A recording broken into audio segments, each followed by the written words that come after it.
పదవులు, ఎంత సైంటిస్టు, ఎన్ని పదవులు అనిపించాడు, ఎంత చేశాడు, మనిషి అలాగే ఉంటాడు. ఆ ఉత్సాహం పవిత్రంగా ఉండాలి. అంటే ఆధ్యాత్మిక శక్తి ఆయనకు ఉంది కాబట్టి ఉత్సాహాన్ని పవిత్రంగా ఉంది. లేకపోతే ఉత్సాహం విషయాల నుండి వెళ్ళిపోయి నిరుత్సాహంగా మారిపోతుంది. అది ఇక్కడ విషయం చెప్తుంది.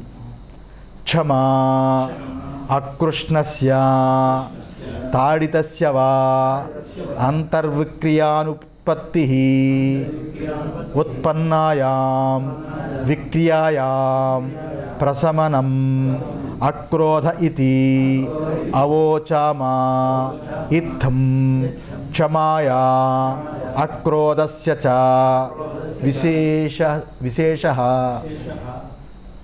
బాగుందా? క్షమా క్షమా అంటే ఇక్కడ చెప్తున్నాడు వివరణ. అకృష్ణస్య అంటే తిట్టిన, ఆకృష్ణస్య అంటే తిట్టిన, తాడితస్య తాడనం అంటే కొట్టిన, తిట్టినా కానీ కొట్టినా కానీ వారు ఉంది కదా, తిట్టినా కానీ కొట్టినా కానీ అంతర్విక్రియానుపత్తి లోపల వికారం లేకుండా ఉండడం.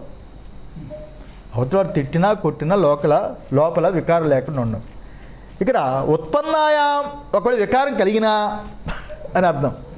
ఉత్పన్నాయాం ఒకవేళ వికారం కలిగినా విక్రియామాం ప్రశమనం, అక్కడ సహించి ఉండడం, ప్రశమనం సహించి ఉండడం, దానిని అక్రోధ ఇది అక్రోధం అని చెప్పబడింది. అక్రోధం అని చెప్పబడింది. అవోచామ ఇత్థం క్షమాయా అక్రోధస్య విశేష. ఇది క్షమకి అక్రోధమని విశేషంగా చెప్పబడింది. క్షమాగుణానికి మనకి ఎవరైనా ఎలాంటి అపరాధం చేసినా, దూషించినా, కొట్టినా కూడా సహనంతో సహించుకోవడం అనేది క్షమ. ఇది ధీరులకు మాత్రమే దక్కుతుంది. ఇది గొప్ప సాధన. కశ్చిత్ ధీరః, ధీరుడికి మాత్రమే దక్కుతుంది. ఇది మామూలు సామాన్య విషయం కాదు, ధీరుడికి మాత్రమే దక్కుతుంది. అపరాధం చేసినా, దూషించినా, కొట్టినా అనేది పెద్ద విషయం కాదు. అపరాధం చేసినా, దూషించినా అది సహించుకోవడం, ఓర్పు. వాడే మారుతాడులే, వాడేం చేస్తాడు అని అనుకున్నాం అనుకోండి, డెఫినెట్గా మారి వీడికి కాళ్ళ దగ్గరికి వస్తాడు తప్ప మాటకి మాటే జవాబు, ప్రతీకారానికి ప్రతీకారమే అని ఈ రకంగా అనుకున్నాం అనుకోండి, ఎప్పుడూ అది మనలో అది ఎక్కువ పెరిగిపోతుంది, అది ఉండిపోతుంది. దానికి సహించుకోవడమే క్షమ. ఇది ధీరులకు మాత్రమే దక్కుతుంది. అపకారం చేసేవాళ్ళకి ఉపకారం చెయ్యాలి. అంటే ఉపకారం చేసేవాడికి ఉపకారం చేయడం విశేషం కాదు. ఉపకారం చేసేవాడికి ఉపకారం చేయడం విశేషం కాదు. అపకారులకు కూడా మంచి చేసేవాడు ఎవడైతే ఉంటాడో అలాంటి వాడు నిజమైన సాధువు. దానినే ఈ క్షమాగుణం చాలా ఉన్నత స్థాయి కలిగిన సత్వగుణ ప్రధానమైన అంతఃకరణ యొక్క స్వరూపం. అది అంతఃకరణ యొక్క స్వరూపం. దీని గురించి ఎంత వర్ణించినా సరిపోదు. ఇంతటితో ఆపుదాం. ధృతి దేహేంద్రియేషు అవసాదం ప్రాప్తేషు తస్య ప్రతిషేధకః అంతఃకరణ వృత్తి విశేషో ఏన ఉత్తంబితాం కరణాని దేహః చ న అవసీదంతి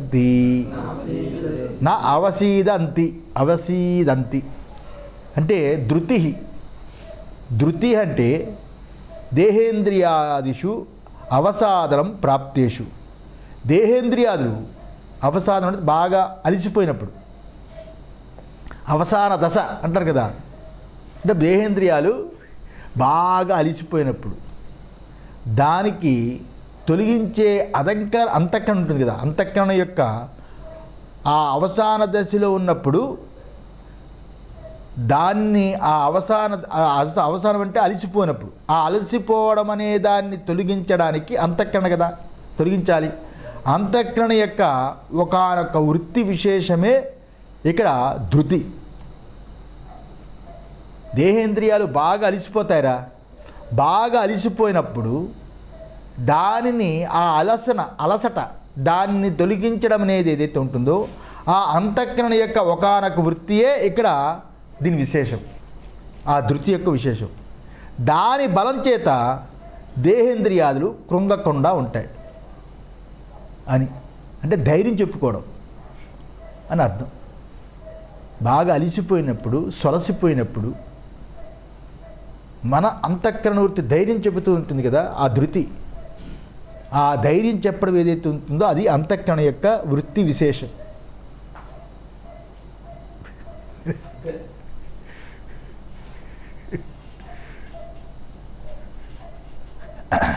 అంతఃకరణ విశేషం. దాని బలము చేత దేహేంద్రియాదులు కృంగకుండా ఉంటాయి. ఎవరు ఎంత చెప్పినా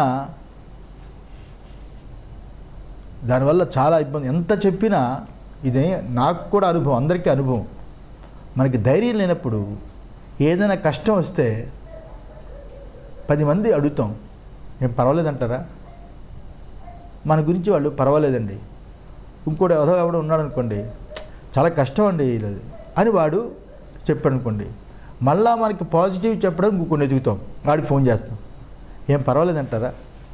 పర్వాలేదండి. ఆడు కొంచెం మంచి బుద్ధితో చెప్తాడు. ఇంకోటి ఎవడో ఇంకో దౌర్భాగ్యుడు వచ్చాడు అనుకోండి, వీడు ఇంకా ధైర్యం తెచ్చి వీడుంటే, చాలా కష్టం అండి, మీకు జాతకం కర్మ బాగోలేదు, ఇప్పుడు చాలా జాగ్రత్తగా ఉండాలి. నేనైతే నిక్కచ్చిగా చెప్పేస్తాను సమండి, నాకేంటంటే ఉన్నట్టుగా చెప్పాలి అలవాటు అని ఈ రకంగా ఉంటారు. ధైర్యం చెప్పరా అని వాడు ధైర్యం చెబుతాడేమో అని వీడు అడుగుతాడు, వాడేమో చాలా ఇబ్బంది. అందుకని ఈ మనుషుల్ని వాళ్ళని పట్టుకోకుండా మనకేమైనా కనీసం ఆధ్యాత్మిక చింతన ఉంటే దాన్ని బిల్డప్ చేసుకొని దానికి దీపాన్ని కొంచెం పెంచుకుంటూ మనకి మనమే ధైర్యం చెప్పుకోవడం ఏది ఉంటుందో ఆ అలసటని పోగొట్టుకోవడానికి ఆ మనోధైర్యాన్ని, ఆ ధైర్యాన్ని కలిగించే అది అంతఃకరణ యొక్క ఒక ముఖ్య విశేషణం. అంతఃకరణ యొక్క ముఖ్య విశేషణం. దాని ఫలం చేత ఆటోమేటిక్గా దేహేంద్రియాలు మళ్ళీ బలాన్ని పెంచుకుంటాయి. బయట వాళ్ళు దానికంటే బయట వాళ్ళు ఇచ్చం నీచం మంచి చెడు అని ఆలోచన చెప్పేవాళ్ళు ఉంటారు, దానివల్ల కుంగిపోతుంది. అందుకని బయట అంతఃకరణ ఆశ్రయించకూడదు. ఎందుకంటే ఇద్దరు శత్రువు ఉంటాడు, మిత్రువు ఉంటాడు. ఒకడు అల్పజ్ఞుడు ఉంటాడు, ఒకడు మంచివాడు ఉంటాడు. ఆ అల్పజ్ఞుడు చెప్పే మాట మన మీద పడింది అనుకో ప్రమాదం అయిపోతుంది. అందులో దేహేంద్రియాదులు కృంగకుండా ఉండాలి అంటే అంతఃకరణ విశేషం ధృతి ఉండాలి. అంటే ధృతి అంతఃకరణ యొక్క విశేషణం. ధృతి అనేది తేజస్సు యొక్క బాహ్య రూపం అని అనొచ్చు. తేజస్సు యొక్క బాహ్య రూపం, ఉత్సాహం కదా తేజస్సు, ఆ ఉత్సాహానికి బాహ్య రూపమే ధృతి. అది మాత్రం గుర్తుంచుకోవాలి, బాహ్య రూపమే ధృతి. శరీరేంద్రియాలు అవసాన కాలమందు, అవసాన కాలం అంటే చచ్చే ముందని కాదు, ప్రమాదమైన జబ్బులు కలిగినప్పుడు, ప్రమాదమైన మన మీద ఏదో పెద్ద అపవాదం వస్తున్నప్పుడు, ఏదో ఒక భయంకరమైన మన మీద దాడి జరుగుతున్నప్పుడు అని అర్థం. అలాంటి అవసాన దశ యందు కృంగి కృషించి ఉన్నప్పుడు మానసికంగా శారీరకంగా అన్ని రకాలుగా కృంగి కృషించి ఉన్నప్పుడు వాటిని తలుచుకొని కొంచెం కూడా అధైర్యపడకుండా ఉండడం అనేది ఏదైతే ఉంటుందో అది ధృతి. అది ధృతి ఉన్నదా భగవంతుడు దగ్గరైపోతాడు, భగవంతుడు దగ్గరైపోతాడు. అనారోగ్యంతో ఒకరిని చూశాను, ఇల్లు వదిలిపెట్టి ఇంకోని చూశాను. ఆ ధృతి అనేది ఆ టైంలో ఎలాగుంటుందో అది మానస వేదన, అది అనుభవించేవాడు తెలుస్తుంది. ఈ లోకంలో మనకి రకరకాలైన కష్టాలు వస్తూ ఉంటాయి, రకరకాలైన కష్టాలు వస్తూ ఉంటాయి. అయితే అప్పుడు వాటికి పరవశులై, ఆ కష్టాలను చూసి పరవశులై ఉసూరుమని కృషించే స్వభావం మనిషికి ఉంటే వాడి అభివృద్ధికి ఆటంకం అవుతుంది. దానికి ప్రపంచంలో కనీసపక్షం జ్ఞానం లేని వాళ్ళందరూ కూడా నువ్వు చేసే ప్రవర్తన వల్లే ఈ రకమైన జరిగింది అంటారు. అంటే తాగుడు ఇంకొకటి లేనివాడు ఆధ్యాత్మిక రంగంలో ఉన్నవాడు, ఆధ్యాత్మికం అంటే ఇష్టమున్నవాడు, పవిత్రమైన భావాలు ఉన్నవాడికి కూడా ఇది చాలా ఇంపార్టెంట్.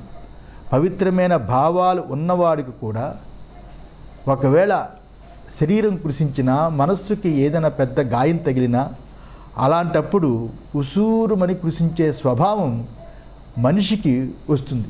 దానివల్ల అభివృద్ధి కాటకం అవుతుంది. చచ్చే వరకు అభివృద్ధి గురించి ఆలోచించాలి. ఈరోజు మనకి పోయింది అంటే రేపు మంచి రోజు వస్తుందని అనుకోవాలి. చచ్చే వరకు అభివృద్ధి పోరాటం చేయాలి తప్ప. అందుకని ఆధ్యాత్మికత నేర్పుతుంది, నాయనా ఈ లోకం కాకపోతే ఇంకో లోకం, ఇంకో లోకం లేకపోతే ఇంకో లోకం, అది కాకపోతే అదో లోకం, మొత్తానికి ఈ లోకం నీకు శాశ్వతం కాదని చెప్తుంది.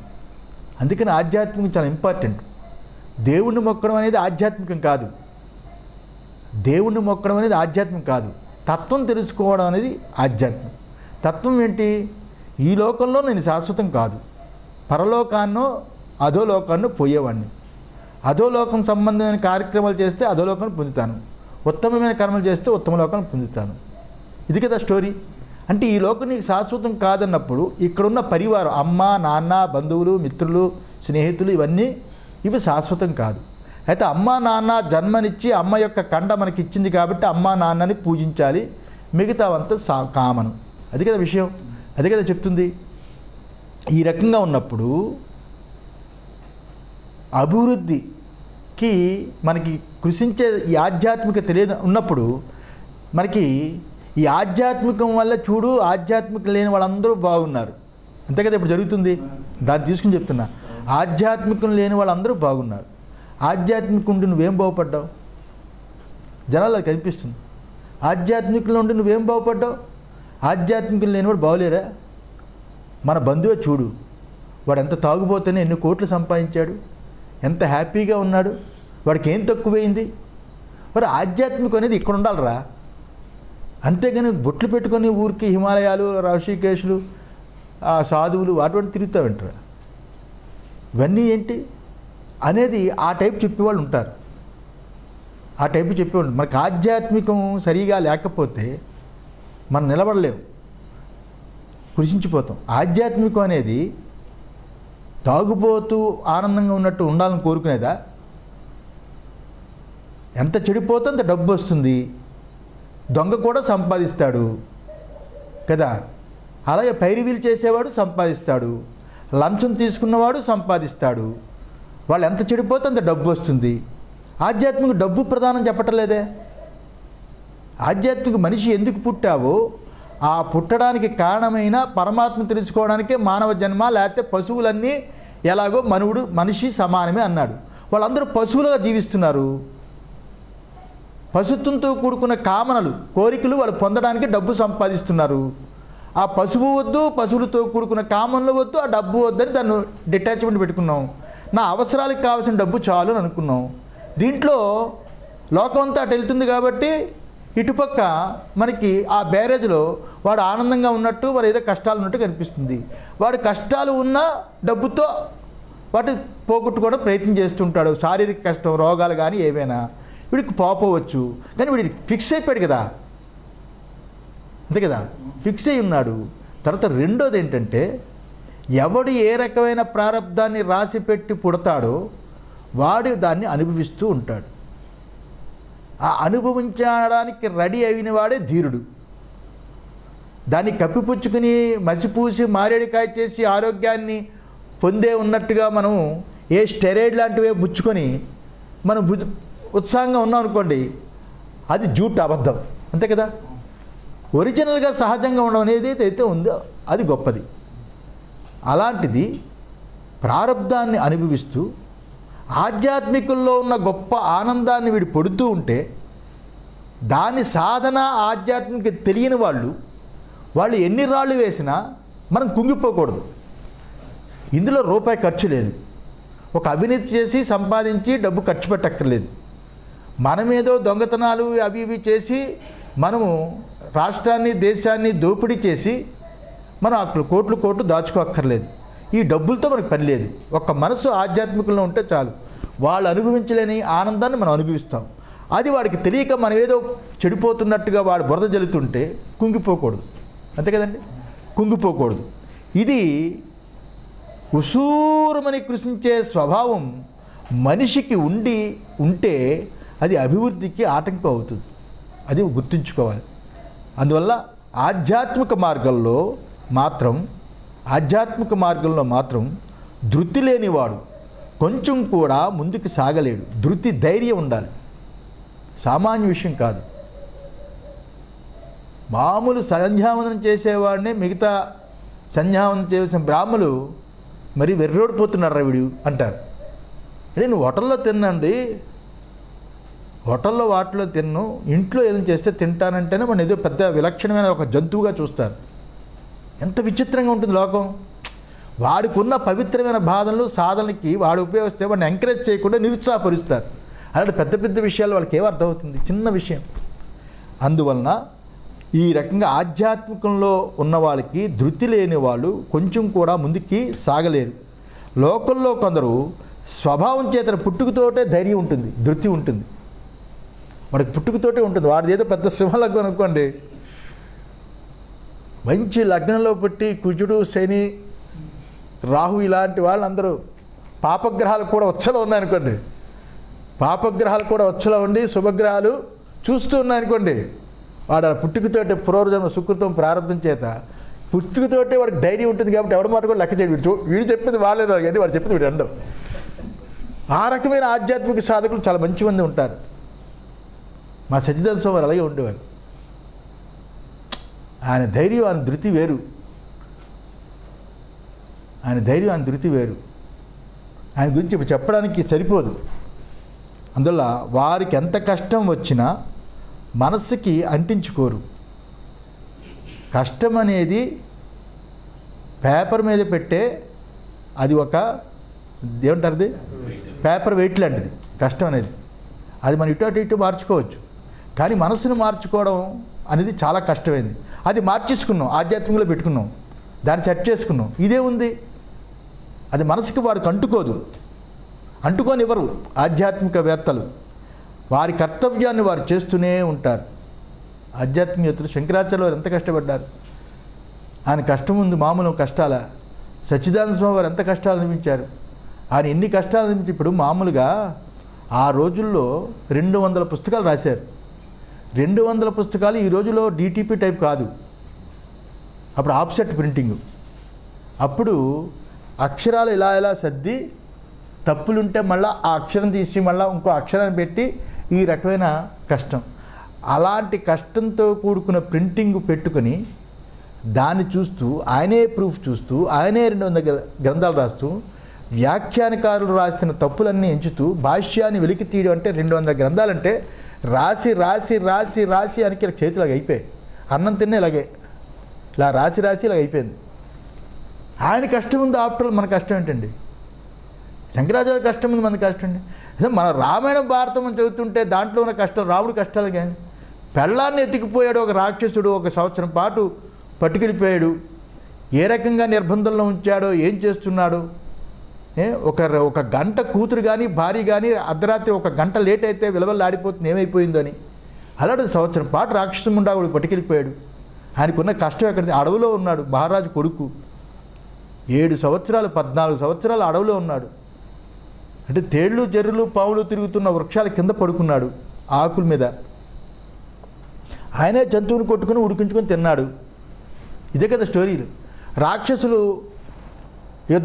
రాక్షసులు బ్రాహ్మణులు పండితులను వాళ్ళని ఏడిపిస్తుంటే ఈయన యుద్ధం చేసి రాక్షసుని చంపాడు. క్షత్రియ ధర్మం ఉండాలని. అక్కడ కూడా ధర్మం మీద ఉన్నాడు.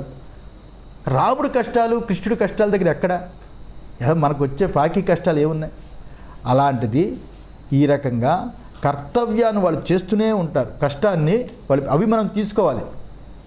ఈ ప్రజలు పబ్లిక్ని తీసుకోకూడదు వీళ్ళకి. ఎందుకంటే ఆధ్యాత్మిక శక్తి ఇప్పుడు లేదు. ఆధ్యాత్మిక శక్తి సంపాదించాలి, వాళ్ళు తీసుకోవాలి. అందువల్ల మహాత్ములైన వాళ్ళు ఎప్పటికీ ఎన్ని కష్టాలు వచ్చినా, మహాత్ములంటే శ్రీరాముడు, శ్రీకృష్ణ భగవానుడు మొదలుకొని ఈరోజు ఉన్న మన పరమ గురువులు సచ్చిదానంద స్వామి వరకు ఆ చరిత్ర చదివితే ఆ కష్టాల యొక్క కన్నీళ్లు తెలిస్తాయి. అన్ని కష్టాలు అనిపించినా ఆ కష్టాలు నుండి వాళ్ళ ధైర్యం చెడిపోలేదు. ఇలాంటి వాళ్ళే ఆధ్యాత్మిక సాధక గురువులుగా తీసుకోవాలి. అంతేగాని ప్రజల దగ్గర డబ్బులు కలెక్ట్ చేసి ఆ డబ్బులతో భవనాలు కట్టి ఫారెన్లోని ఇంగ్లాండ్లోని అన్ని చోట్ల 250 దేశాల్లో 250 ఆశ్రమాలు ఉన్నాయండి అని చెప్పడం, ఎప్పుడు ఫ్లైట్లో కొనుక్కోవడం, అవసరమైతే ఫ్లైట్ కొనిసుకోవడం, ఇలాంటి వాళ్ళు ఆధ్యాత్మిక గురువు కాదు. తత్వాన్ని తత్వంగా జీవిస్తూ తత్వాన్ని ఉపదేశిస్తూ ఎన్ని కష్టాలు వచ్చినా ధైర్యంగా ఉండడం, అది వాళ్ళు గురువులుగా తీసుకోవాలి. వాళ్ళే నిజమైన గురువు. ఓం సహనావతు సహనో భునక్తు సహ వీర్యం కరవావహి తేజస్వినావధీతమస్తు మా విద్విషావహి. ఓం శాంతి శాంతి శాంతి.